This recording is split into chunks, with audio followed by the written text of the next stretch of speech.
जय हिंद। नमस्कार साथियों, कैसे हैं आप सभी लोग। उम्मीद करते हैं कि आप सभी लोग अच्छे होंगे और आप सभी लोग की तैयारी जो है साथियों बिल्कुल ही अच्छी तरीके से चल रही होगी। तो साथियों, आज की इस क्लास में हम सभी लोग जो है बिहार पुलिस मद्य निषेध एग्जाम 2026 के लिए जो है टॉप ऐसे इंपोर्टेड और चुनिंदे प्रश्नों को देखेंगे जो कि साथियों आपके कल आपके 17 जून के एग्जाम के लिए काफी ही इंपोर्टेंट है। और साथियों, यदि आपका भी एग्जाम कल 17 जून को ही है तो आपके लिए क्लास जो साथियों रामबाण क्लास साबित होंगे, क्योंकि साथियों पिछले 14 जून का जो आपका एग्जाम हुआ और उसमें साथियों जिस टॉपिक से क्वेश्चन आपके पूछे गए थे, आज की इस क्लास में हम सभी लोग उन्हीं टॉपिक से क्वेश्चन को करेंगे। तो चलिए क्लास को स्टार्ट करते हैं। उनसे पहले यदि आप इस चैनल पे पहली बार जुड़े हैं तो आप इस चैनल को सब्सक्राइब कर लीजिए और सब्सक्राइब करके ऑल नोटिफिकेशन को ऑल पे दबा के जुड़ जाइए, जिससे कि जब भी कोई नई क्लास हो सबसे पहले क्लास का नोटिफिकेशन आपके पास जो है पहुंच सके। तो आप इस चैनल को सब्सक्राइब जरूर कर लीजिएगा, साथ ही साथ आप जो है इस क्लास को लाइक जरूर कर लीजिएगा। तो चलिए क्लास को स्टार्ट करते हैं और देखिएगा क्वेश्चन क्या पूछा है। क्वेश्चन पूछा है कि चोल वंश की सबसे प्रसिद्ध स्थापत्य कृति कौन सी है। चलिए बताएंगे। ये सभी क्वेश्चन काफी इंपोर्टेंट और चुनिंदे क्वेश्चन है जो कि आपके एग्जाम में 100% आपको ये सभी क्वेश्चन जो है पूछे जाएंगे। और बताइएगा आप कि चोल वंश की सबसे प्रसिद्ध स्थापत्य कृति जो है कौन सी है। तो याद रखेंगे यहाँ पे बृहदेश्वर मंदिर हो जाएगा। ऑप्शन ए सही जवाब है, बृहदेश्वर मंदिर होगा। चलिए अगला प्रश्न यहाँ पे देखिएगा। और यहाँ पे प्रश्न आपसे पूछे गए कि विजयनगर साम्राज्य का जो पतन है यह किस युद्ध के बाद हुआ। चलिए बताएंगे। तो विजयनगर साम्राज्य का पतन किस युद्ध के बाद हुआ। तो तालीकोटा के युद्ध के बाद हुआ था विजयनगर साम्राज्य का पतन। ऑप्शन ए सही जवाब है। चलिए अगला प्रश्न यहाँ पे देखेंगे। और प्रश्न क्या पूछा है कि अशोक के शिलालेखों में किस भाषा का उपयोग जो है किया गया है। चलिए बताएंगे कि अशोक के शिलालेखों में किस भाषा का उपयोग किया गया था।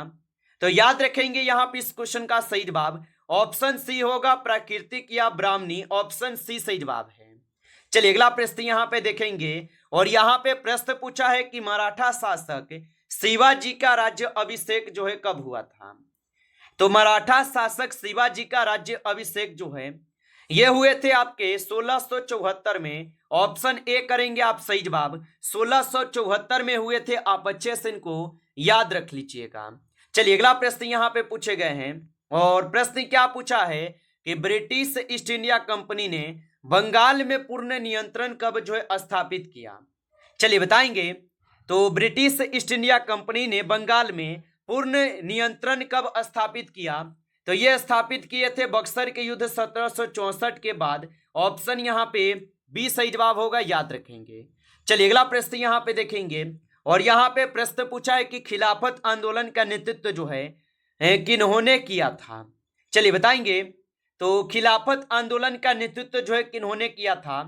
तो यहाँ पे आप 6 नंबर क्वेश्चन का सही जवाब ऑप्शन बी करेंगे, अली बंधु और शौकत अली। ऑप्शन बी कीजिएगा, यहाँ पे सही जवाब अली बंधी और शौकत अली होगा। चलिए अगला प्रश्न यहाँ पे देखेंगे। और यहाँ पे 7 नंबर क्वेश्चन है, स्वतंत्रता संग्राम में होम रूल आंदोलन की शुरुआत किसने की है। चलिए बताएंगे कि स्वतंत्रता संग्राम में होम रूल आंदोलन की शुरुआत किसने की थी। तो इसकी शुरुआत किए गए थे बाल गंगाधर तिलक और एनी बेसेंट के द्वारा। ऑप्शन सी कीजिएगा, दोनों के द्वारा यहाँ पे होगा। चलिए अगला प्रश्न यहाँ पे देखेंगे। और यहाँ पे 8 नंबर प्रश्न पूछा है कि सविनय अवज्ञा आंदोलन का प्रतीक जो है क्या था। चलिए बताएंगे कि सविनय अवज्ञा आंदोलन का प्रतीक क्या था। तो सविनय अवज्ञा आंदोलन का जो प्रतीक है, इनका प्रतीक हो जाएंगे कर न देना। ऑप्शन यहाँ पे सी कीजिएगा, कर न देना।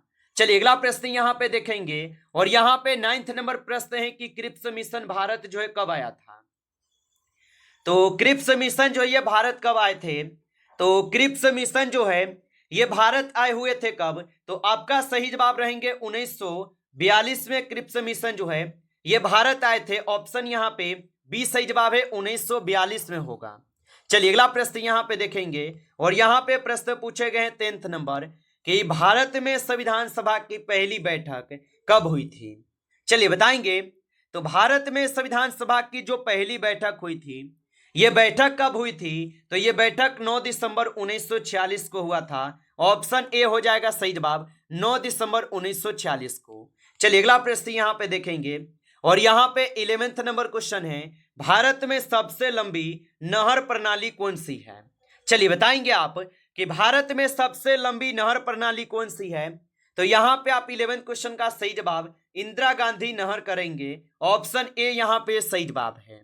चलिए अगला प्रश्न देखेंगे, और यहाँ पे प्रश्न पूछा है कि गोदावरी नदी का उद्गम स्थल कहाँ है? चलिए बताएंगे कि गोदावरी नदी का उद्गम स्थल कहाँ है। तो गोदावरी नदी का उद्गम स्थल जो है ये कहाँ पे हो जाएंगे? तो यहाँ पे आप 12th नंबर क्वेश्चन का सही जवाब ऑप्शन डी करेंगे। चलिए अगला प्रश्न देखिएगा, यहाँ पे प्रश्न पूछे गए हैं, और यहाँ पे प्रश्न पूछा है कि भारत का सबसे बड़ा ताप विद्युत संयंत्र कौन सा है? तो भारत का सबसे बड़ा ताप विद्युत संयंत्र जो है कौन सा हो जाएगा? तो यहाँ पे सही जवाब हो जाएंगे कौन से? तो विंध्याचल ताप विद्युत संयंत्र। ऑप्शन ए यहाँ पे सही जवाब है। चलिए अगला प्रश्न यहाँ पे देखेंगे, और प्रश्न क्या पूछा है आपसे कि भारत में सबसे अधिक बॉक्साइट का उत्पादन करने वाला राज्य जो है कौन सा है? चलिए बताएंगे। तो भारत में सबसे अधिक बॉक्साइट उत्पादन करने वाला राज्य जो है कौन सा है? तो यहाँ पे ओडिशा हो जाएगा। ऑप्शन ए कीजिएगा, ओडिशा होगा। चलिए अगला प्रश्न यहाँ पे है, भारत का सबसे उत्तरी बिंदु जो है कौन सा है? तो भारत का सबसे उत्तरी बिंदु जो है यहाँ पे हो जाएंगे आप सभी लोग का इंदिरा कौल, जो भारत का सबसे उत्तरी बिंदु है, याद रखेंगे। चलिए अगला प्रश्न यहाँ पे देखेंगे, और प्रश्न क्या पूछा है कि भारत में सबसे बड़ा ज्वारीय ऊर्जा संयंत्र कहाँ प्रस्तावित है? चलिए बताएंगे। तो भारत में सबसे बड़ा ज्वारीय ऊर्जा संयंत्र कहाँ प्रस्तावित है? तो ये हो जाएंगे खंभात की खाड़ी में। ऑप्शन ए सही जवाब है, खंभात की खाड़ी में। चलिए अगला प्रश्न यहाँ पे देखेंगे, और यहाँ पे 70 नंबर प्रश्न है कि भारत में सबसे अधिक चाय उत्पादन वाला राज्य जो है कौन सा है? चलिए बताइएगा। और साथियों, आप अभी तक इस क्लास को लाइक नहीं किए तो क्लास को एक बार आप लाइक कर लीजिए। नए हैं तो चैनल को भी सब्सक्राइब करके ऑल नोटिफिकेशन को भी ऑल पे दबा के जुड़ जाइएगा। और बताएंगे कि भारत में सबसे अधिक चाय उत्पादन करने वाला राज्य कौन सा है? तो यहां पे हो जाएंगे आप सभी लोग का असम। ऑप्शन ए कीजिएगा, असम हो जाएगा। चलिए अगला प्रश्न यहां पे देखेंगे, 80 नंबर प्रश्न पूछा है आपसे, भारत में सबसे अधिक मैग्नीज उत्पादन कहां होता है? चलिए बताएंगे कि भारत में सबसे अधिक मैग्नीज उत्पादन कहां होता है। तो ये होते हैं आपके ओडिशा में। ऑप्शन बी कीजिएगा, ये ओडिशा में होते हैं। चलिए अगला प्रश्न यहाँ पे देखेंगे, और यहाँ पे 90 नंबर प्रश्न पूछा है कि भारत का सबसे बड़ा मूंगा भीति क्षेत्र कहाँ है? तो भारत का सबसे बड़ा मूंगा भीति क्षेत्र जो है यह क्षेत्र कहाँ पे होगा? तो 19 क्वेश्चन का सही जवाब ऑप्शन यहाँ पे आप लोग ए करेंगे, अंडमान और निकोबार द्वीप समूह में होगा। चलिए अगला प्रश्न यहाँ पे देखेंगे, 20 नंबर प्रश्न क्या आपसे पूछा गया, भारत में सबसे अधिक गेहूं उत्पादन करने वाला राज्य कौन सा है? चलिए बताएंगे कि भारत में सबसे अधिक गेहूं उत्पादन करने वाला राज्य कौन सा होगा। तो यहाँ पे इस क्वेश्चन का आप सही जवाब ऑप्शन यहाँ पे ए करेंगे, उत्तर प्रदेश होगा। ऑप्शन ए सही जवाब है, उत्तर प्रदेश है। चलिए अगला प्रश्न यहाँ पे देखेंगे, प्रश्न पूछा है कि भारतीय संविधान में नागरिकता से संबंधित प्रावधान किस भाग में है? चलिए बताएंगे कि भारतीय संविधान में नागरिकता से संबंधित प्रावधान किस भाग में होगा। तो ये हो जाएंगे आप सभी लोग का किस भाग में? तो भाग 2 में होगा। ऑप्शन ए कीजिएगा, सही जवाब भाग 2 में होगा। चलिए अगला प्रश्न यहाँ पे देखेंगे, और प्रश्न क्या पूछा है कि भारत में मौलिक कर्तव्यों को संविधान में कब जो है जोड़ा गया। चलिए बताएंगे कि भारत में मौलिक कर्तव्यों को संविधान में कब जोड़े गए। तो इनमें को जोड़े गए थे 1976 में। ऑप्शन ए सही जवाब है, 1976 में। चलिए अगला प्रश्न यहाँ पे देखेंगे, और यहाँ पे प्रश्न पूछे गए हैं 23 नंबर। 23 प्रश्न है कि भारत में राज्यसभा के सदस्यों का कार्यकाल कितने वर्षों का होता है। चलिए बताएंगे, तो भारत में राज्यसभा के सदस्यों का जो कार्यकाल होता है यह कितने वर्ष का होता है। तो राज्यसभा के सदस्यों का कार्यकाल कितने वर्ष का होगा। तो राज्यसभा का 6 वर्ष का होता है। ऑप्शन सी कीजिएगा, 6 वर्ष का होता है। जबकि लोकसभा का 5 वर्ष का होता है। चलिए अगला प्रश्न यहां पे देखेंगे, और प्रश्न क्या यहां पे पूछे गए हैं आपसे कि भारत में लोक सेवा आयोग का गठन किस अनुच्छेद के तहत हुआ। चलिए बताएंगे, तो भारत में लोक सेवा आयोग का गठन किस अनुच्छेद के तहत हुआ। तो यहां पे आप 24 नंबर क्वेश्चन का सही जवाब ऑप्शन यहां पे ए करेंगे, अनुच्छेद 315 के तहत हुआ, ऑप्शन ए सही जवाब है। चलिए अगला प्रश्न यहां पे देखेंगे, प्रश्न क्या पूछा है कि भारत में पंचायती राज व्यवस्था को संवैधानिक दर्जा किस संशोधन से मिला है। तो भारत में पंचायती राज व्यवस्था को संवैधानिक दर्जा किस संशोधन से मिला। तो इनको मिले हुए हैं 73वां संविधान संशोधन से, ऑप्शन ए सही जवाब है। चलिए अगला प्रश्न यहां पे देखेंगे, भारत में मुख्य चुनाव आयुक्त की नियुक्ति कौन करता है। चलिए बताएंगे आप कि भारत में मुख्य चुनाव आयुक्त की नियुक्ति कौन करता है। तो इनका नियुक्ति करते हैं राष्ट्रपति, ऑप्शन ए कीजिएगा आप सही जवाब, इनका नियुक्ति राष्ट्रपति करते हैं। चलिए अगला प्रश्न यहां पे देखेंगे 27 नंबर, भारत में राष्ट्रीय मानव अधिकार आयोग की स्थापना कब हुई थी। चलिए बताएंगे कि भारत में राष्ट्रीय मानव अधिकार आयोग की जो स्थापना हुई, इनकी स्थापना 1993 में की गई, ऑप्शन आपका बी होगा सही जवाब, 1993 में की गई। अगला प्रश्न देखेंगे, और प्रश्न क्या पूछा है आपसे, भारत में केंद्र राज्य संबंध से संबंधित प्रावधान किस अनुसूची में है। तो भारत में केंद्र राज्य संबंध से संबंधित प्रावधान किस अनुसूची में है। तो यह 7वीं अनुसूची में होगा, ऑप्शन ए कीजिएगा 7वीं अनुसूची में। चलिए अगला प्रश्न यहां पे देखेंगे, भारत में आपातकाल के दौरान मौलिक अधिकारों को निलंबित करने का प्रावधान किस अनुच्छेद में है। तो भारत में आपातकाल के दौरान मौलिक अधिकारों को निलंबित करने का जो प्रावधान है, ये किस अनुच्छेद में है। तो ये अनुच्छेद 359 में है, ऑप्शन यहां पे सी सही जवाब है, याद रखेंगे। चलिए अगला प्रश्न यहां पे है कि भारत में नागरिकता संशोधन अधिनियम CAA जो ये कब लागू हुआ।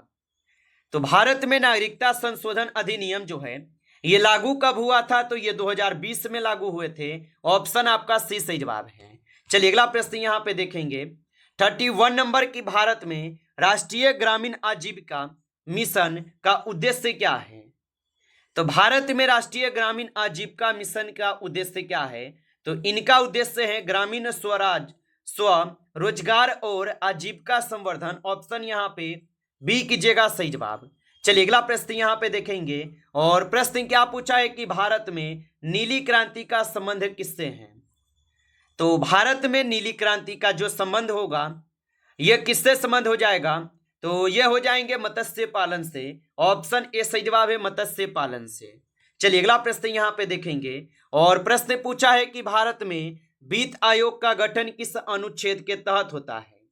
चलिए बताएंगे, तो भारत में वित्त आयोग का गठन किस अनुच्छेद के तहत होता है। तो यह अनुच्छेद 280 के तहत होते हैं, ऑप्शन ए सही जवाब है, अनुच्छेद 280 के तहत।